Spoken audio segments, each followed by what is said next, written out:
예.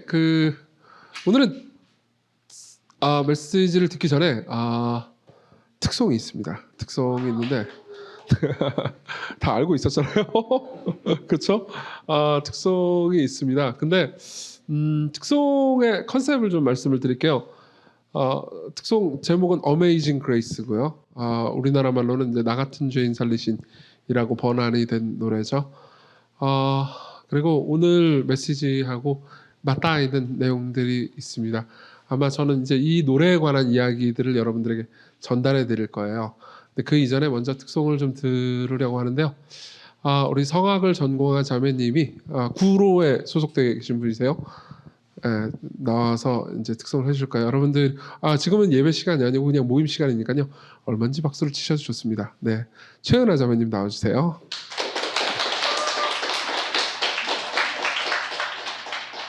마이크 안 써요?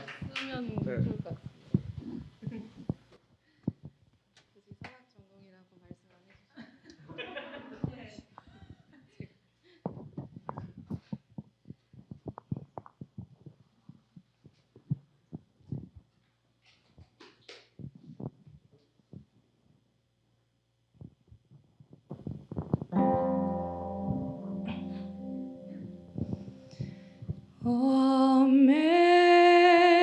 Amazing grace, how sweet the sound that saved a wretch like me.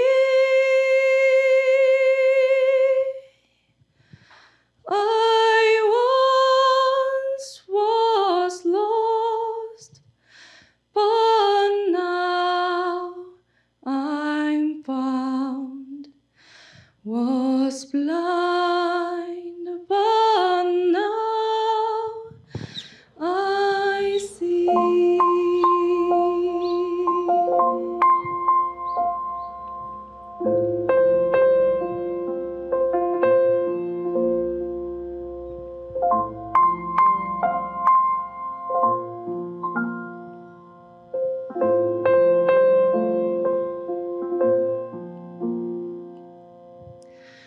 Twas grace that taught my heart to fear, and grace my fears relieved.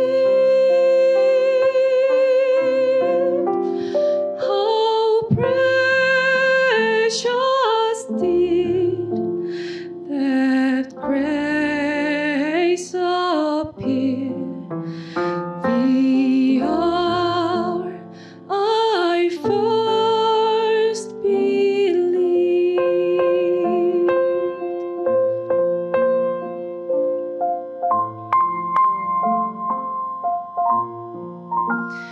Through many dangers, toils and snares, I have already come. 'Tis grace that brought me safe the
much like me. I once was lost, but now I'm found. Was blind, but now I see. We've knowledge days to sing God's praise. Then when we first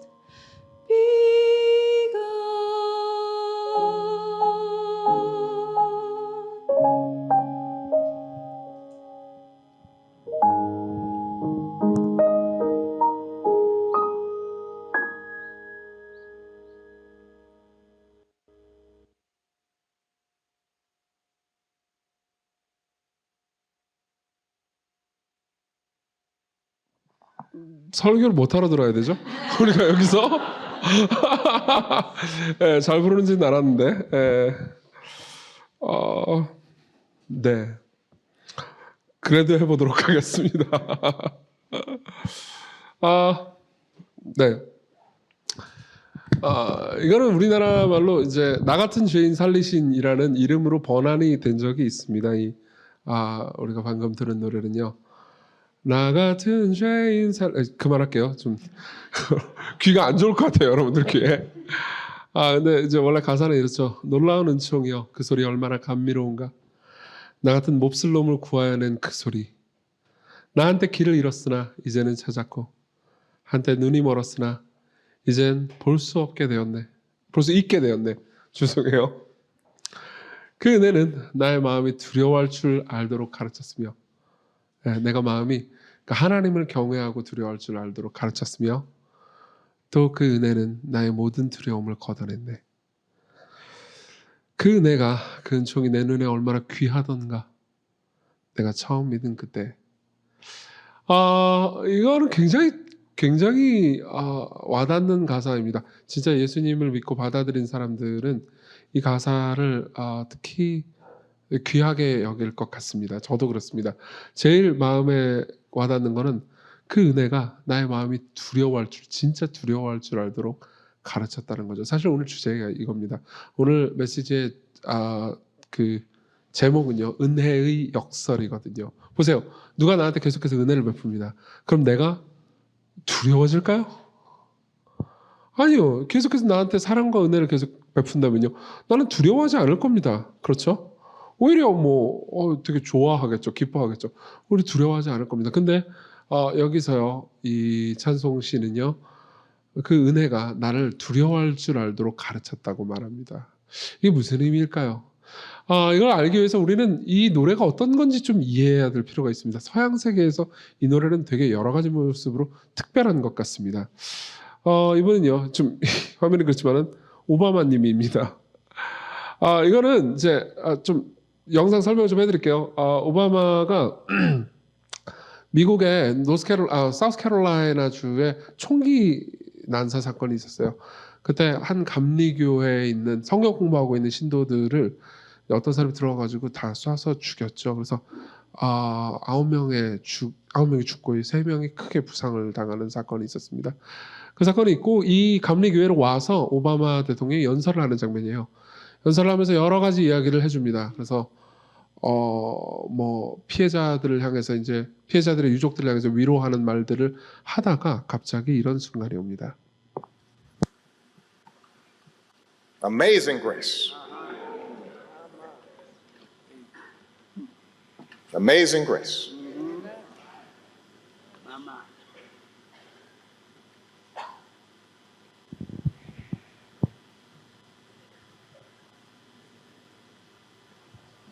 Amazing grace. How sweet the sound that saved a wretch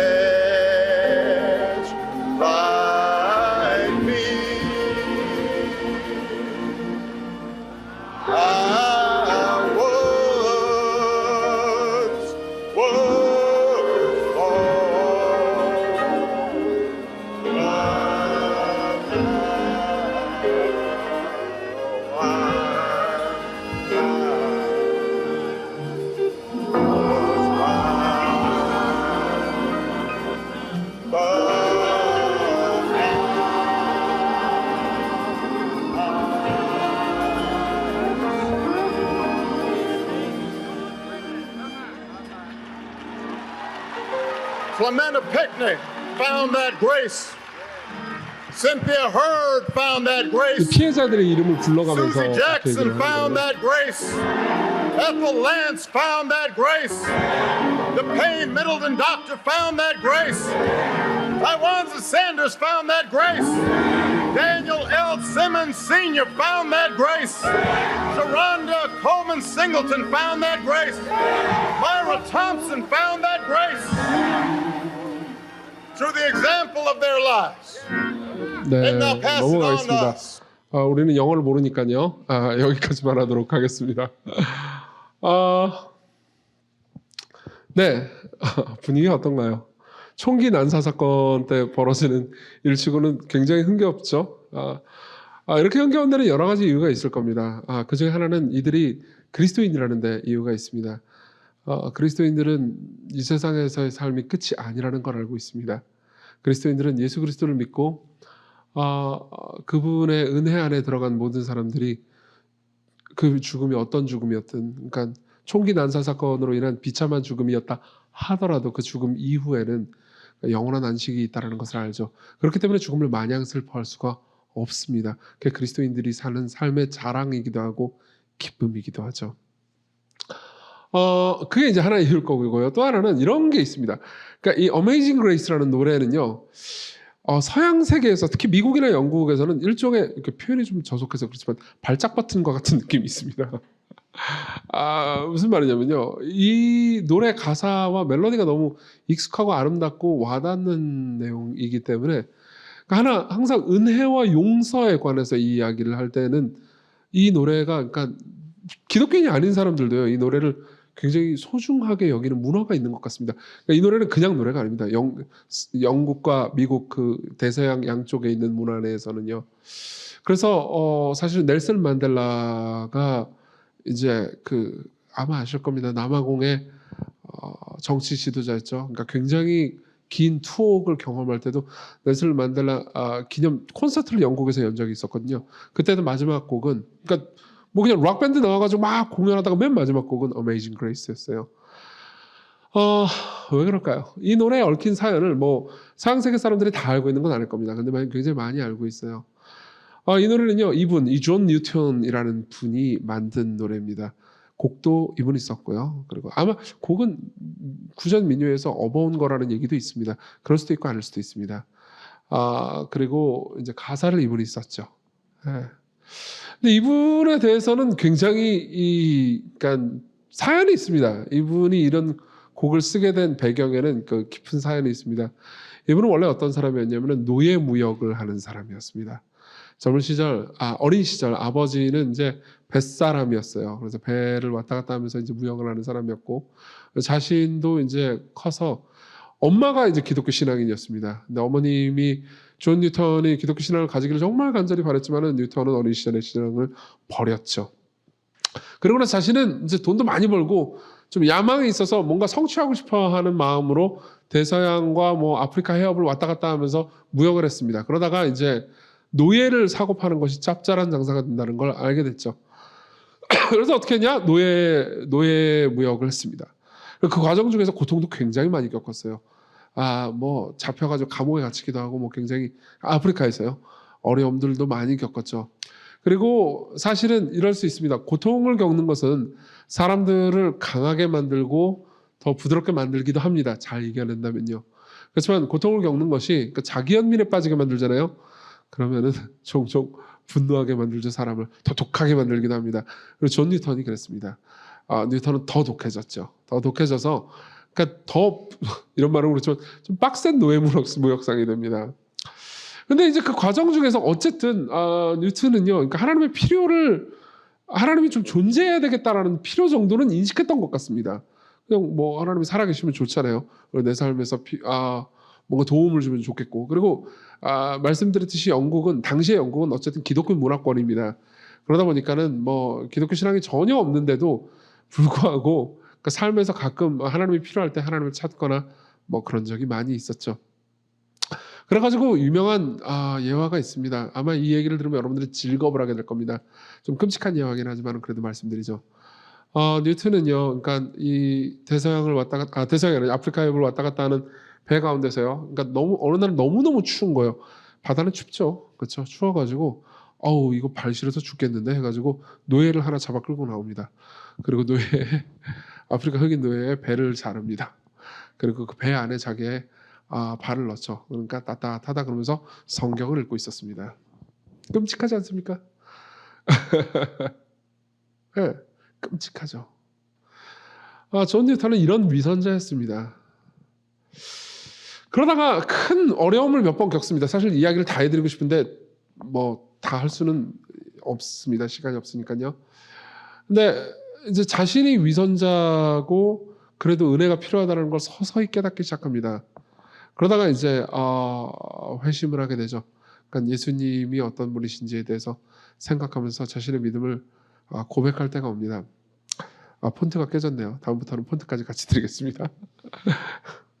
이제까지 나는 하나님께 응답을 받았다. 우리가 아일랜드에 도착하기 전에 복음이 그 자체로 진리라는 사실과 나의 모든 필요를 충족해 주기에 안성맞춤이라는 사실에 대해 마음속에 만족할 만한 증거를 얻은 것이다.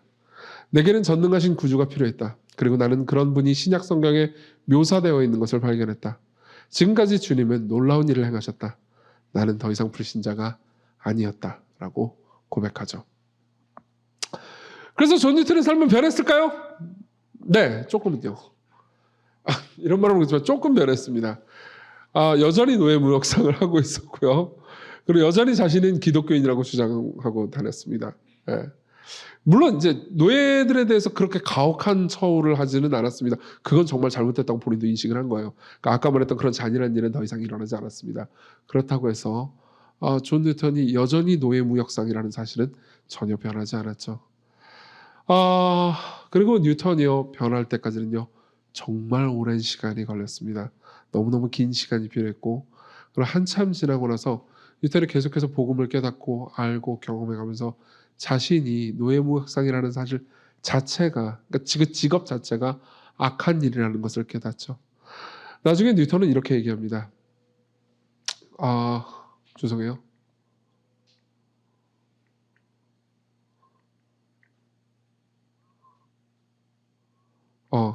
죄송합니다.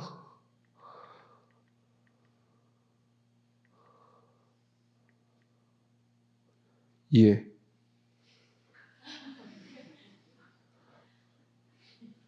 이거 맞네요. 죄송해요.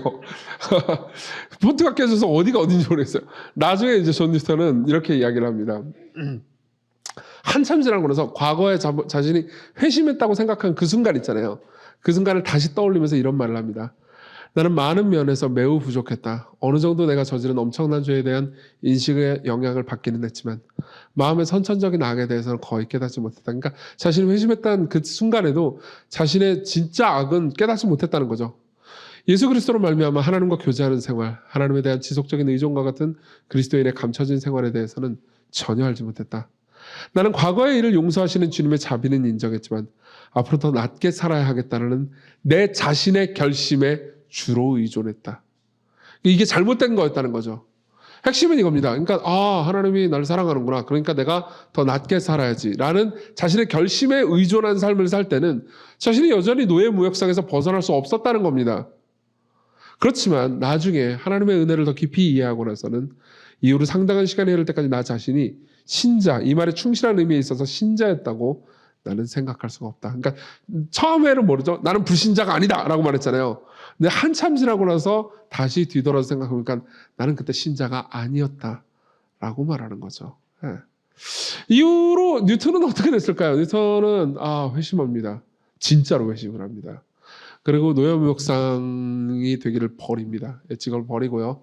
목회자가 됩니다. 복음을 전하는 목회자가. 그 가운데서 갈등이 어마어마했어요. 목회자가 되고 그리고 오랜 기간 동안 이제 영국에서 목회를 하고 복음을 전하는 사람이 되죠. 여기서 우리는 생각해야 될 주제가 하나 있습니다. 뭐냐면은 은혜라는 것은 꽤나 그러니까 성가신 거라는 거죠. 이게 오늘 해야 될 은혜의 역설의 가장 중요한 주제입니다. 은혜는 성가십니다. 왜 성가십니까? 보세요. 은혜라는 말은 굉장히 좋아 보입니다. 맞죠? 네. 근데 나에게 피해를 끼치고 나를 슬프게 만들고 고통스럽게 만든 어떤 사람이 있다고 합시다. 그리고 그 사람이 하나님의 은혜로 하나님께 사랑받고 받아들여졌다는 이야기를 들으면 여러분들의 기분이 어떠십니까?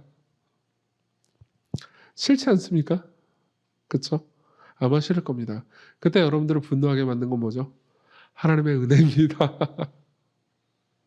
근데요, 은혜는요, 하나님의 은혜는 그 은혜를 받는 사람들 자신을 쳐다보게 만들기도 합니다. 나 역시 은혜가 필요한 존재라는 것, 그리고 나 역시 내가 나 스스로 삶을 잘 살아왔다고 생각함에도 불구하고 삶에서는 여러 가지 내가 생각도 못했던 은혜들이 있었다는 것을 깨닫는 사람한테는 은혜가 굉장히 소중한 것이 되죠. 무슨 말인지 설명해 드리겠습니다. 예를 들면 이런 겁니다. 예컨대 어떤 사람들이 이렇게 말할 수도 있습니다. 나는 뭐 잘 삶을 살아왔다. 나는 뭐 특별히 실정법을 어긴 적도 없고, 그리고 뭐 학교에서도 공부도 열심히 했고, 그리고 그 이후에 직장 생활을 하면서도 괜찮은 삶을 살았다. 나는 이동안 산 모든 것들이 만족스럽고 열심히 살았다라고 스스로를 자랑할 만한 사람도 분명히 있을 겁니다. 여러분들의 그동안의 노고를 제가 무시하고 싶은 건 아닙니다. 하지만 생각해 보십시오. 여러분들이 당연하다고 생각했던 많은 것들이 사실은 여러분들이 노력해서 얻은 것이 아니라는 것을 알게 될 겁니다. 여러분들이 안정적인 가정에서 태어났다면 그건 여러분들이 노력해서 얻은 게 아닙니다. 여러분들이 공부를 열심히 했지만은 똑같이 공부를 열심히 한 사람이라고 해가지고 모두 다 시험에 합격한 건 아닙니다. 맞죠? 네. 여러분들이 가지고 있는 지능 역시 여러분들의 것이 아닙니다. 여러분들의 외모 역시 여러분들의 것이 아닙니다. 여러분들의 좋은 성품 역시 늘 물론 갈고 닦은 면이 있으시겠죠. 그렇지만 어떤 사람들은 그러니까 특별히 우울하지 않은 기질로 태어납니다. 저는 그렇게 우울하지 않은 기질로 태어났습니다. 뭐 제 생각에 저는요 약간 화가 별로 없는 성격입니다. 삶에서 좋겠죠. 인간관계하기 얼마나 좋습니까? 저는 딱히 열심히 노력하지 않아도 막 분노가 솟아오르고 하지 않습니다. 예. 그럼 종종 저 사람 저렇게 툭하면 화를 내. 저 사람은 선천적으로 문제가 있어. 저 사람은 나쁜 놈이야. 라고 제가 정죄할 권한이 있을까요? 아마 없을 겁니다. 무슨 말이냐면요. 이런 겁니다. 이거는 여러분들이 꼭 기독교 신앙을 가지지 않더라도 인정할 수 있는 부분일 겁니다. 많은 사람들이 나는 노력해서 지금의 내가 됐어 라고 말한다 하더라도요. 그 이면의 상당 부분은요. 내가 노력해서 번 것이 아니고 그냥 내게 주어진 것들이 많다는 거죠. 이 모든 것들을요. 성경은요. 하나님의 은혜라고 말합니다. 다시 말하면 나는 하나님의 은혜 아래에 있다는 거죠. 그리고 그럼에도 불구하고 그 모든 것들을 나 자신만을 위해서 사용하고 하나님과 사람을 이용하면서 삶을 살았다고 합시다. 그러면요. 성경은요. 그걸 하나님을 이용한 죄라고 말합니다. 그렇지만 하나님께서는 그러한 나도 사랑하신다고 말합니다. 그러면 나 역시 하나님의 은혜 아래에 있는 거 아닐까요? 나 역시 이미 은혜를 받고 있는데 은혜를 받지 않은 사람처럼 생각하고 말하고 있는 거 아닐까요? 기독교 신앙은요, 그 모든 사람들에게 다 은혜가 있다고 말합니다. 그리고 그 모든 사람들을 사랑한다고 말합니다. 자, 그럼 여기서 우리가 던질 수 있는 질문이 있습니다. 그럼 이게 좀 그렇다. 아니, 은혜가 사람을 은혜를 사람에게 준다라는 거 참 좋은데 은혜가 사람을 더 방탕하게 만들지 않겠느냐? 이런 거죠. 그렇죠? 아니, 무슨 잘못을 했으면은 누가 잘못을 했어요. 그러면 한번 크게 혼이 나야 정신을 차리고 착하게 삶을 살아가지. 아니 그렇지 않으면은 개판으로 삶을 살지 않겠느냐. 근데 하나님께서 우리에게 은혜를 베푼다. 그러면 내가 더 방종하게 되지 않겠느냐. 이런 생각이 들 수 있는 거죠.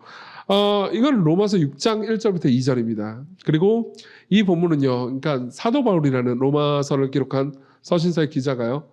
그러니까 제가 방금 드린 말씀을 똑같이 반복해서 질문을 하고 있습니다. 그럼 우리가 무엇이라고 말을 해야겠습니까? 은혜를 더하게 하려고 여전히 죄 가운데 머물러 있어야겠습니까? 이 말은 이겁니다. 그러니까 어떤 사람들은 이렇게 말한다는 겁니다. 어떤 사람들은 그래? 하나님께서 내 죄를 용서해 주신다고? 내가 계속 죄를 져도 계속 용서해 주신다고? 그러면 내가 하나님의 은혜를 더하게 하려고 죄를 더 많이 지어야겠네. 라는 식으로 하나님은 기만하게 말하고 있었다는 거죠. 근데 바울은 뭐라고 그러니까 그럴 수 없습니다. 우리는 죄는 죽은 사람인데 어떻게 죄 가운데서 그대로 살 수 있겠습니까? 이렇게 말한다는 거죠. 자, 이 말이 좀 어렵게 느껴지기 때문에 쉬운 번역본을 썼는데도 불구하고 이 말이 좀 어렵게 느껴집니다. 저는 문맥과 이 연관해서 한번 설명을 해보겠습니다. 보십시오. 우리 행동을 교정하기 위해서, 바꿔서 말하자면 노예 무역상 같은 나쁜 이 존 뉴턴 같은 사람을 교정하기 위해서 우리는 뭐가 필요하다고 생각합니까? 공포가 필요하다고 생각하기 쉽습니다. 그렇죠? 두렵게 만든다는 거죠. 노예무역상인 존 뉴턴한테 가가지고 너는 임마 지옥에 갈 거야. 너는 지옥에서 막 이 지옥에 뗄까마 뭐 이러면서 이제 고통을 주고 괴롭게 하고 분노하게 만들어야, 그러니까 두렵게 만들어야 이 사람이 마음이 변화되지 않겠느냐 이런 거죠. 그건 확실히 아닐 겁니다. 왜냐하면 존 뉴턴은 그 이전에 그런 설교를 수도 없이 들은 사람이었기 때문입니다. 그리고 존 뉴턴은요, 자신이 저지르는 그런 나쁜 짓이요, 진짜 나쁜 짓이라는 것을 회심하기 이전에도 알고 있었습니다. 존 뉴턴은 자기 스스로 자조하면서 나는 지옥에 갈 놈이다 하면서 웃기도 했죠. 여러분들은 그런 광경들을 떠올려 볼 수 있을 겁니다. 그렇지만 하나님께로 돌아가지도 않았고 자신의 행동을 바꾸지도 않았습니다. 제가 최근에 그냥 심심풀이로 길복순이라는 영화를 봤거든요. 넷플릭스에 나오는 영화인데 그냥 너무 길어가지고 빠르게 돌려봤습니다. 근데 킬러에 관한 이야기예요. 예, 사람 죽이는 킬러죠. 그리고 그 전도연 씨가 이제 길복순 역할로 나오는데 자신도 킬러고 자신을 키워준 설경구도 킬러입니다. 그래서 둘이 막 얘기를 하면서 둘이 이제 갈등이 있거든요. 영화 중에 보면. 근데 이제 길복순이 설경구한테 이렇게 얘기합니다. 당신이나 나나 어차피 죽으면 지옥 갈 사람들이야. 이렇게 말하죠. 예. 물론 그 극중 내에서 길복순이 천국과 지옥을 믿는다 안 믿는다 이런 건 잘 모르겠습니다. 근데 확실한 건요, 자기가 잘못하고 있다는 것을 알고 있다는 거죠. 자, 그러고 나서 지옥에 갈 걸 안다고 그래가지고 이 사람이 회개할까요? 아니요, 그렇지 않을 겁니다. 그런 걸 극중에 보면요, 더 많이 사람을 죽이죠. 왜 그럴까요? 인간은요, 두려움을 자극하는 방식으로는 변화되지 않습니다. 두려움을 자극하는 방식으로 통제되긴 할 겁니다. 여러분, 왜 여러분들은 교통법규를 지키십니까? 이유는 간단합니다. 범칙금을 물까 봐요. 이건 간단하죠. 두려움을 자극하는 방식으로 사람의 행동을 통제하는 겁니다. 또 다른 방법도 있습니다. 사람을 자랑하게 만드는 거죠. 계속해서 무언가 잘한다 이렇게 칭찬을 하잖아요. 그럼 그 사람은 자신의 마음이 높아지니까는 그 칭찬을 얻기 위해서 더 많이 노력할 겁니다. 사실 여러분들은 회사를 다니거나 사회에서 일을 하거나 공부를 하면서 이 원리에 익숙해져 있을 겁니다. 우리는 이 원리를 신상필벌이라고도 합니다. 신상필벌이라는 말 들어보셨나요? 잘하면 상을 주고 못하면 벌을 주는 거죠. 그렇죠? 자, 회사를 다닙니다. 잘하면 상을 줍니다. 그래서 열심히 해가지고 상을 받아야지, 뭐 승진을 하거나 뭐 보너스를 받거나 해야지라고 해서 열심히 일을 합니다. 혹은 못하잖아요. 그럼 난 잘릴지도 모른다는 두려움에서 열심히 삶을 살아갑니다. 그럼 여러분들은 열심히 일하게 되나요? 아니요. 물론 어느 정도는 열심히 일하게 될 겁니다. 하지만 두 가지 문제가 있습니다. 하나는 이거죠. 열심히 일하다가 여러분들이 원하는 만큼, 그러니까 할 수 있는 만큼 열심히 일했는데도 불구하고 실패할 때 여러분들은 절망하게 될 겁니다. 예. 그러니까 더 이상 상이 되는 못하는 거죠. 그리고 계속해서 두려움에 쪼이면서 일을 하게 되잖아요. 그러니까 실패하면 망할지도 몰라라는, 나는 이 회사에서 잘릴지도 몰라라는 생각을 하게 되면요, 소극적으로 일하게 됩니다. 즐겁게 일하게 되지 않죠. 그렇죠? 괴롭게 일하게 됩니다. 저는 제가 신학대학원에서 공부하던 시절이 선명하게 기억납니다.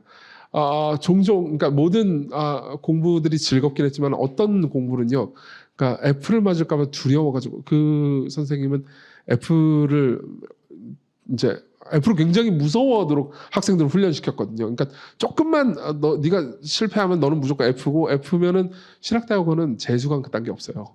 거의 없습니다. 제가 다닐 때는 그랬어요. 최소한. 그러면은 1년을 무조건 꿇는 겁니다. 그럼 되게 두렵잖아요. 그러니까 이제 그렇게 해가지고 공부를 했죠. 그리고 지금도 저는 그 수업을 그때 들었던 그 수업을 제일 싫어하고요.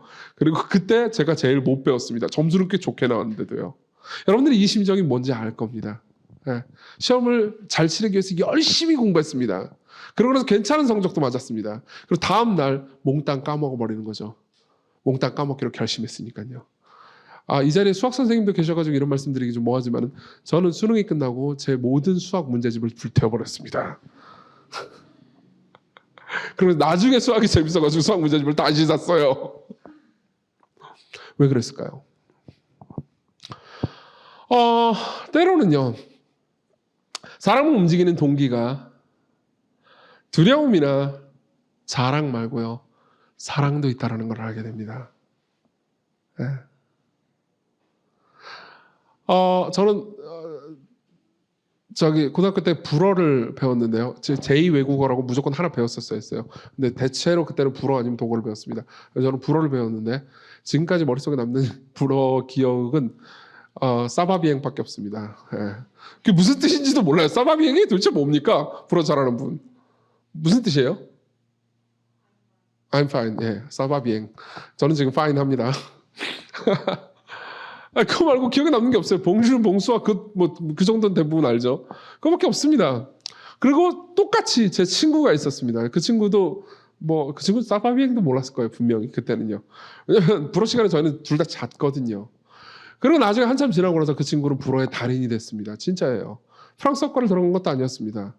왜 그랬을까요?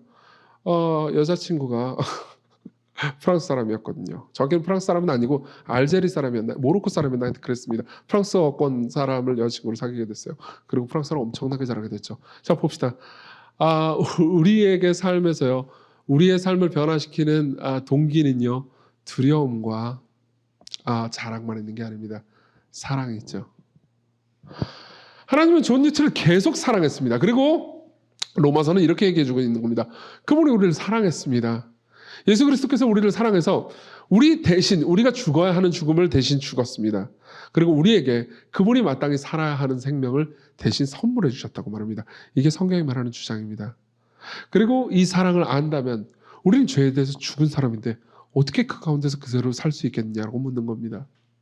다시 말하면 하나님은 우리를 은혜와 사랑으로 변화시키기를 원하고 거기에는 오랜 시간이 걸리기는 하지만 그 과정 중에서 우리는 사랑 때문에 확고히 변할 수 있다는 거죠.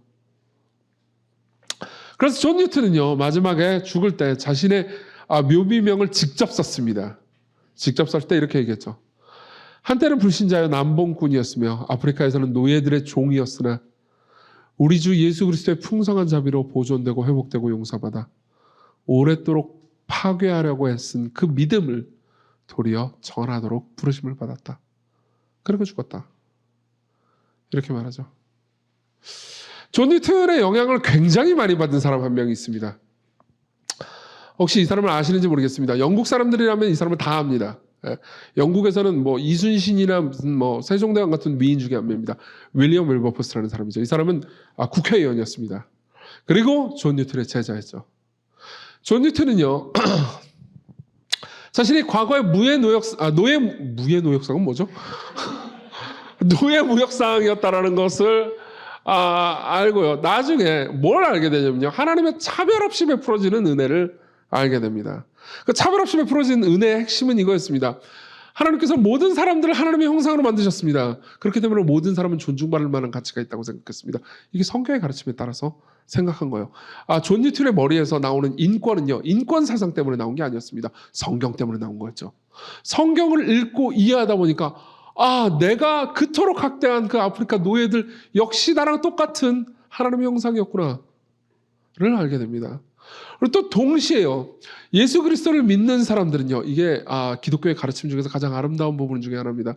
예수 그리스도를 믿는 모든 사람들은요, 하나님께서 예수 그리스도만큼, 성부 하나님께서 예수 그리스도만큼 존귀하고 의로운 존재처럼 여겨주신다고 말합니다. 이걸 기독교 용어로는 칭의라고 부릅니다.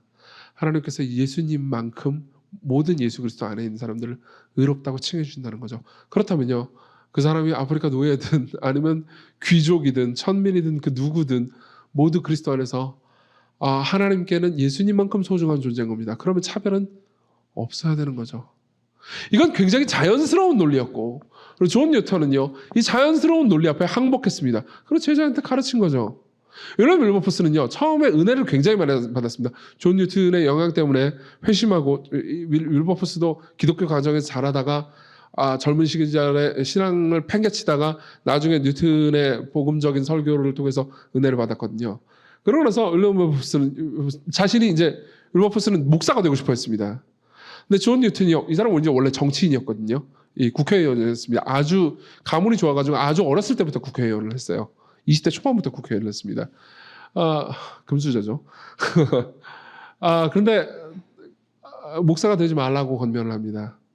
그러면서 하나님의 형상과 하나님의 은혜에 대해서 가르치기 시작하죠. 그리고 자신의 소명을요, 전능하신 하나님께서 내 앞에 두 가지 커다란 사명을 주셨다. 그것은 노예무역을 폐지하는 것과 이 나라의 건습을 개혁하는 것이다 라고 소명을 받습니다. 그리고 진짜 몇십 년 동안 사실 이게 굉장히 어려운 일일 거 아닙니까? 노예무역을 계속하면서 돈을 많이 벌고 부자가 된 사람들이 굉장히 많을 거 아니에요. 그 사람들이 자기의 기득권을 내려놓으려고 할까요? 그렇지 않았을 겁니다. 근데 그 모든 과정을 쌓아가면서요. 결국 노예제도 폐지법을 통과를 시킵니다. 그 통과시키는데 주도하는 인물이 됩니다. 그리고 얼마 안 돼서 죽어버려요. 자신의 소명을 다하고 죽은 거죠. 무슨 말입니까? 보십시오. 노예무역상은 변했습니다. 노예무역상이 노예제도 폐지를 이끌어낼 만큼 큰 영향을 미칠 정도로 변한 이유는 뭘까요? 두려움? 두려움이기도 하죠. 그렇지만 은혜였습니다.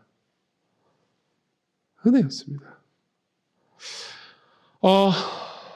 장발장을 아실 겁니다. 아시나요? 레미제라블에 나오는 처음엔 도둑이었죠. 도둑이었다가 감옥에 갇힙니다. 그리고 나와요. 나오다 보니까는 다시 먹고 살 길이 없습니다. 그래가지고 어떤 한 주교의 집으로 갑니다. 성직자요. 성직자 집에 가가지고 뭐 밥도 얻어먹고 이렇게 있다가 자기가 이제 앞으로 살 길이 막막하다고 느끼니까는 거기서 촛대 하나를 훔칩니다. 은촛대 하나를요. 그러면서 도망가다가 경찰에게 잡힙니다. 경찰이 자베르죠. 그리고 경찰이 데리고 와가지고 이제 그 주교에게 가가지고 이 사람이 네 은촛대 훔쳤잖아. 잡아 가둘 거야. 그러니까는 장발장에게 그 주교가 이렇게 말하죠. 왜 내가 은촛대 하나 더 준비했는데 그것만 가져갔니? 그 주교는요, 이 사람이 장발장이 도둑질을 했다는 것을 알고도 용납해 줍니다. 그리고 레미제라블 소설에는, 우리 보통 레미제라블 다 영화로 보셨을 거예요. 소설에는 이런 말이 있습니다. 얏! 글자가 이렇게 꽉 차는 거 별로 안 좋아하는데. 주교의 이런 천사 같은 친절에 그는 인간 내면의 도살인 악의 요새인 오만으로 맞섰다. 이 성직자의 용서야말로 자신을 흔들리게 만든 가장 큰 도전이고 더없이 무시무시한 공격이었음을 어렴풋이 알아챘다. 너그러운 마음씨에 저항하면 냉혹한 성질이 마침내 뿌리를 내리게 될 거고, 포기하고 항복하면 그토록 오랜 세월에 걸쳐 다른 이들의 행동이 그의 심령을 채워넣었던, 그리고 그에게 즐거움을 주었던 증오를 버려야 할 일이었다. 정복하느냐 정복당하느냐 결판을 내야 할 시간이었다. 사악함과 선함 사이의 싸움, 거대한 마지막 전투가 시작되었다. 간단하게 얘기하자면 이렇습니다. 자신의 삶을요, 장발장은요, 그 더러움과 추함으로, 욕망으로, 도둑질로 또다시 범죄로 끌고 갈 수도 있었습니다. 이 편은 쉬운 길이었습니다. 그렇지만 이 길을 걸어가는데 가장 큰 장애물이 있었습니다. 이 주교의 사랑이요. 이게 자신을 그 길로 걸어가지 못하도록 막았습니다. 사실 사도 바울은요, 이렇게 말한 적이 있습니다.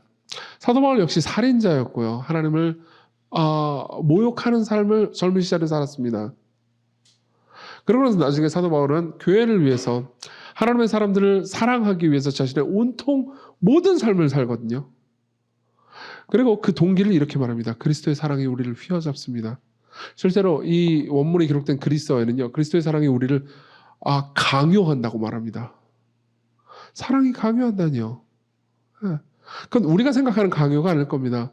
내가 사랑에 너무 흘러넘쳐서, 예수 그리스도께서 나를 위해서 베푸신 그 사랑이 너무나 흘러넘쳐서 내 마음이 선하고 올바르게 살지 않도록, 살지 않으면 견딜 수 없게 만드는 겁니다. 그리스도께서 나를 사랑하셨기 때문에 내가 그리스도께서 택하신 이 사람들, 이 교회를 사랑하지 않고는 나는 견딜 수 없다는 거죠. 그렇기 때문에 그리스도의 사랑이 나를 강요한다고 말합니다. 우리가 확신하기로는 한 사람이 모든 사람을 위하여 죽으셨으니 모든 사람이 죽은 셈입니다. 무슨 말입니까? 예수 그리스도께서 우리를 위해서 대신 죽으셨으니 우리가 그분 안에서 죽었고 그분의 용서를 받았기 때문에 나는 그 사랑 안에서 더 이상, 그러니까 하나님의 뜻대로 살지 않으면 견딜 수 없다고 말하는 거죠. 자, 그런 의미에서요, 처음으로 돌아갔으면 좋겠습니다.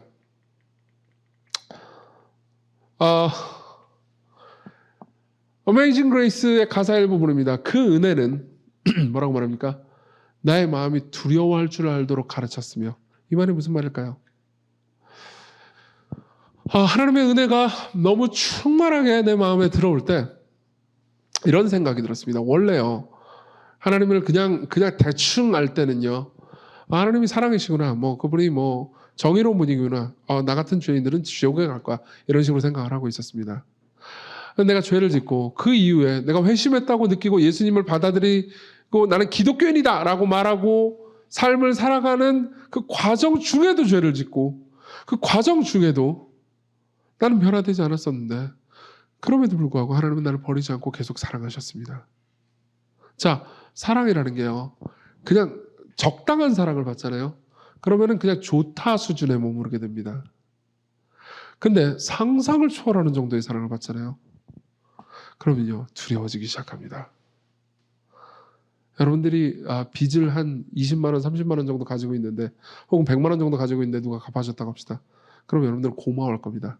1000만 원 아주 고마워할 겁니다. 10억 여러분들은 두려워할 겁니다. 100억 여러분들은 이유를 알지 못할 겁니다. 믿을 수가 없을 겁니다. 간단하게 기독교의 메시지에 대해서, 기독교의 메시지의 은혜라는 부분에 대해서 여러분들에게 설명했습니다. 저는 기독교의 메시지에 대해서 지금 다 설명할 수가 없었습니다. 그래서 제가 여러분들에게 드리고 싶은 말씀은 어떻게 기독교인이 변화되는가에 관한 성경의 가르침을 요약한 것에 불과합니다. 기독교는요, 우리가 생각하고 우리 자신을 생각했던 것보다 알았던 것보다 훨씬 더 큰 죄인이라고 말합니다. 하지만 우리가 감히 바라거나 상상한 것보다 훨씬 더 큰 사랑과 은혜 가운데 거하고 있다고 말하죠. 여기는 기독교인이 아닌 분도 계실 거고 기독교인들도 있습니다. 나중에 기독교인들에게 한번 물어보십시오. 특별히 시간이 오래된, 그러니까 연식이 오래된, 저도 좀 연식이 됐습니다. 기독교인들한테 한번 물어보십시오. 하나님이 나를 어떻게 대하셨는지, 아주 오랜 기간 동안 착하게 살았는지 한번 물어보십시오. 그럼 대다수가 이렇게 대답할 겁니다. 저도 똑같은 고백입니다. 예수님을 믿고 나서 조금 착하게 산 순간들도 있었지. 그렇지만 오랜 시간이 지나도록 나는 자기중심적으로 살아왔어. 하지만 그 가운데서도 나를 용서해 주시고 그분은 나를 영접해 주셨고 내가 하나님께 나아갈 때 나를 버리신 적이 없었어요. 그리고 내가 변화되었다면 내가 그분의 뜻대로 살기 위해서 늘 용기와 힘을 냈기 때문이 아니고 그분이 내가 그분의 뜻대로 살 수 있도록 하시기 위해 나를 늘 이끌어 주셨기 때문이야. 나는 받을 자격이 없었는데도 불구하고 사랑을 받았어요. 이걸 은혜라고 말합니다. 그리고 이런 은혜를 받은 사람들은요, 심지어 총기 난사 사건이 벌어져도 상대를 용서하고 희생자를 다시 만날 것을 기대하는, 그리고 기뻐하면서 찬양할 수 있는 힘을 가지게 됩니다. 은혜가 여러분들에게 어떻게 들리시나요? 여러분들에게 좋게 들리나요? 아니면 어렵게 들리나요? 만일 여러분들이 이건 너무 어렵다고 느끼신다면요, 여러분들은 잘못 이해한 것이 아닙니다. 은혜는 여러분들이 생각한 것보다 훨씬 더 복잡하니까요. 하지만 확실한 건요, 은혜는 저와 여러분들을 변화시킬 수 있습니다.